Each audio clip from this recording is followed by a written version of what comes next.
And so, Medidi Fear Amankwa Tamaklo. A Badwam Health Tips. Yawo endpoint homeopathic clinic at Snaye. Nadaro management yede ebro. La Rebia Hawa Junior. Yanko endpoint homeopathic clinic. A Dwara Kosi Fiada. Simenum ewo Badwam so. Yedin commercial accommoding. And ye Amenorrhea. And I said, now what you mean Amenorrhea? Say, wa umunsa. I say, or primary or secondary. So, Nina ne Dr. Dubois. Nadaroma and Odia Fasan Communimunti. Now, what she nya brain as all cause our problem no more. What tea and what to whom animal. Dog, Yama Quaba. That's an anobia baha or boy and pa. Now, what she mostly and Casanfa Amenorrhea. Say, will be a horror or menstruate to cry. I say, me ready, Kakran. Yes, say, be a 1 year from 15 years. Now, wants Sakura, no ye Amenorrhea. And no bones as well, wouldn't happen, but Amenorrhea near day. No one will teach me. That's a problem. Madam Doctor. No correct. Obey what we need for you. I did Mamma Rebecca said, Ubi, Oba, and I will be a dreaming few more. Rebecca said, well, you're by Sima, and now say, what do Nymphium? The Emma, a bayasin, so be it. Say, what do Nymphium? And it says, our Babu. Na Sano also baby average of 28 days. Say only be man can kushia. Na say one kwanyemwa because the normal miensa any betime si oba ho kwan. Say oba no won mu ni nsa. Oba onyemo. Say wonyem na obu nsa also rush and now who se moja kora wase a also to Rashiko, I am Sabia.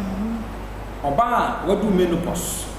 Say, Winfie, what do be about 55 years and above, 60 years, 70 years, and no, Ubun Sai, menopause, and what cabra.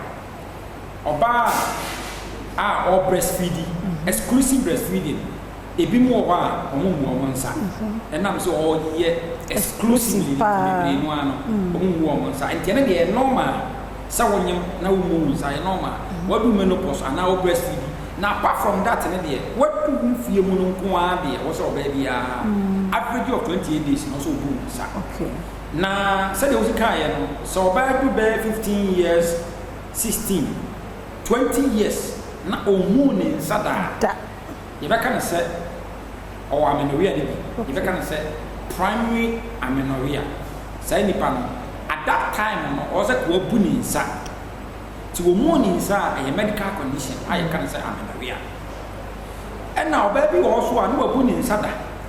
While walk around that, and then on Timmy Moon inside. Bosumi Siani, but I feel being you. I walk a few bed do a morning inside a medical condition. You can say secondary Amenorrhea. A medical conditioner. Sao also to me, the entire moon inside. So, anything the apartment and say, oh, baby, no. Did you have a question? And say, what do you feel?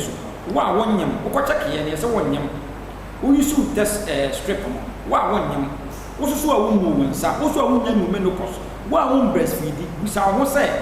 Mojamo was a banner. Oh, dear, no, Emma, an infant and the echo. Because Mojano, you feel, or say a upon thing. And you can say a war wouldn't be any, when you do menopause, when you do, so we won't fear no one in menopause. They also be 28 days average, also to be booming. It's one to move inside a medical condition. If you say also crowd, also a year, if you say, Bosumi Menyam, Bamoja Nama, it's a him found a Mojan, the echo. When you lose idea, and I would say, Amenorrhea, idea, a hiapa. Let us say, now what she bet was so.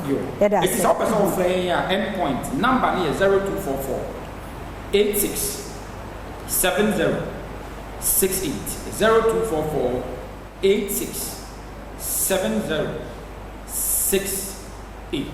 Big man for endpoint, but now I can treatment for more. Yeah, that's a Dr. Dubois now telling Kanaochi, Kayahona, Yantua Sanko Moye, a sort, Sankwa, and Modin Crana, Ebeshia, Medida Fear, Amankwa, Tamaklo.